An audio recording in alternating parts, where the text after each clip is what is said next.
Please like, share, subscribe, and click the notification bell. Thank you. It was thought that there would be a news conference today, but a POI was doing interviews for media instead. They basically released that they are going over evidence, there is no greater threat to the community right now, and that they are still looking for the infamous white Hyundai Elantra. They should be also commenting or looking for these people.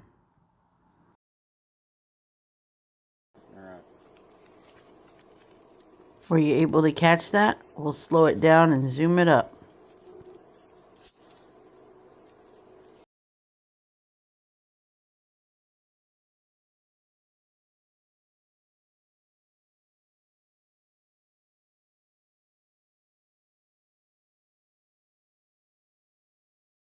This was 3:12 a.m., running right past the murder scene.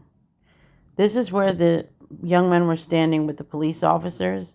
You can see the yellow paint on the sidewalk matching it. This is an alleyway that actually connects Queen Street, which is what the house is really on, to Taylor Street. This is another vantage point where you can see the back of some apartments. There's the house if you look directly across the street. There's Queen Street where they were running down that street. And then this is Taylor Street's view of that alley and the front of those apartments. Who was running past those apartments? Police have never addressed that, if they even know about it, which I know tips were sent in. The girls and Ethan knew people that lived there, and these are some of the final pictures that they took, really hours before they lost their lives. So it's really tragic to think that these were some of their last happy moments. Kaylee says she's one lucky girl to be surrounded by these people every day. So it's great to know they were at least happy in those moments. I don't know. Do you know someone who lives at those apartments? Maybe they were running toward that car. We don't know. I now have an update from Moscow PD. Here it goes. Good morning. My name is Roger Lanier. I'm a captain with the Moscow Police Department. I'm in charge of the Operations Division. And today is December 12th, Monday, and I want to give you an update on the King Road homicide investigations, at least the information that we have to this point. Over the weekend, investigators still continued to sort through numerous tips, calls, and online tips in regard to this investigation. There's been a lot of questions about the white car that we've been interested in. We're looking for that car because we believe through our investigation that that car was in the area during the time of the murders, and we also believe that the occupant or occupants may have seen something. They may not know they have seen something. So we specifically want to talk to them, and we want to know who they are and what they might know or might be able to contribute to the investigation. Over the weekend, investigators have sorted through and prioritized numerous tips. Some are tips that came in earlier and we've been working on. Other tips are new and are relevant. It's overwhelming sometimes with the amount of information that comes in on these tip lines. So our analysts have spent hours sorting through and trying to come up with the most relevant tips first for the investigators to follow up on. They have re-interviewed some of the folks we've interviewed earlier in this investigation to clarify information. Sometimes when new information comes forward, the people that we've spoken to beforehand may have new insight on that. So it does often seem like we're backtracking, but we're really just trying to get the most important details and the best timeline that we can come up with. We have literally an army of analysts who have been sorting through videos that have been submitted through the FBI.gov Moscow upload site. Those videos are from all over town, gas stations, and specifically the area around King Road. We've been trying to use those videos to garner new information. As you can imagine, there's hours and hours and hours of video, so it does take a lot of time. I want to talk a minute about safety. There's been a lot of speculation about what is the safety to the public right now, or the risk to the public right now. I would just like to add that we should always be vigilant. Certainly we should be vigilant now, but we should make that a way of life for us. We should always be walking with our head up, sticking to lighted paths, and walking in groups if we can. And in addition, letting people know when you've arrived home if you have not made prior arrangements. This is not an indication of a specific elevated risk, but something that we should be vigilant with just in our daily lives. I want to let everybody know that we are still 100% committed to solving this crime. There's a lot of information to sort through, and the information keeps coming in. And not all of the information is relevant, but you don't know if a tip is valid until you take the time to examine that tip and see how it relates to other information that you might have. We have teams in Moscow, Salt Lake City, and in Virginia, as well as other locations across the country. And we're prepared to do interviews and follow up on information at any point, anywhere. The ISP and FBI investigators, along with the Moscow Police Department investigators, includes dozens of analysts, tip line operators, and others, and they're working around the clock, 7 days a week, to sort through the volumes of information.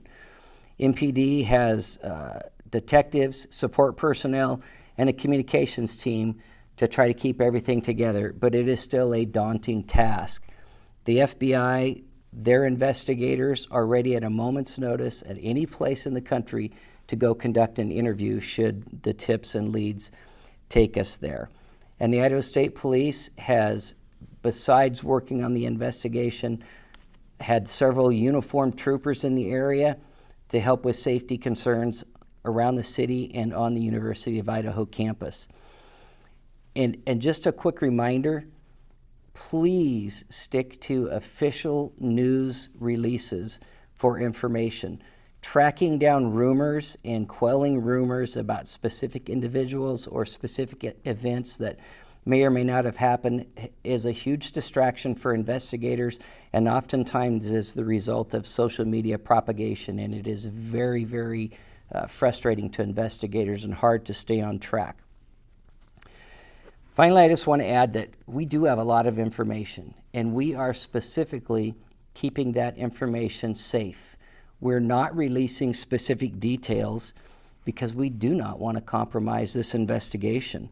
It's what we must do. We owe that to the families, and we owe that to the victims. We want more than just an arrest. We want a conviction. We owe that justice to Xana, Kaylee, Madison, and Ethan. And finally, I would just like to remind anybody with information, you can call the tip line at 208-883-7180, and that is directly to the tip line office in the FBI. There's been some frustration about having to wade through the tip line, but remember, this is not the only investigation in the country, so please be patient. We want that information. Anything could break this open for us. And then also the email tip line is tipline@ci.moscow.id.us. Thank you for your continued patience in this investigation. Please share this video. Share whatever information that you may have if you live in the area. Every little bit of information can help a case. You might think it's stupid or the police already know. Those details are important. All the other stuff like Reddit where somebody is saying that, oh, this is how the murder happened. These are people who are, trying to come up with what could have happened. They don't want to hear the what could have happened, but they want to know what happened. So if you were out or you heard something or you have pictures anywhere near that vicinity, just send it in because you don't know what might be relevant. If you know anyone that drives this car, please have them call. These people are hurting. These are parents, distressed family members. These people can't fathom what has happened to their world. The holiday season is coming, and I have all of these people in my thoughts and prayers. This is such a horrifically sad situation. These were young people with so much promise. These parents are going through something completely unimaginable. I know someone personally who went through this, as one of my daughter's friends was murdered in high school, and it's just agony. Also, keep little Buddy in mind. You may know something about him too. Please call those tips into police. And here is the phone number: 208-883-7180. And the email is tipline@ci.moscow.id.us. Thank you so much for watching.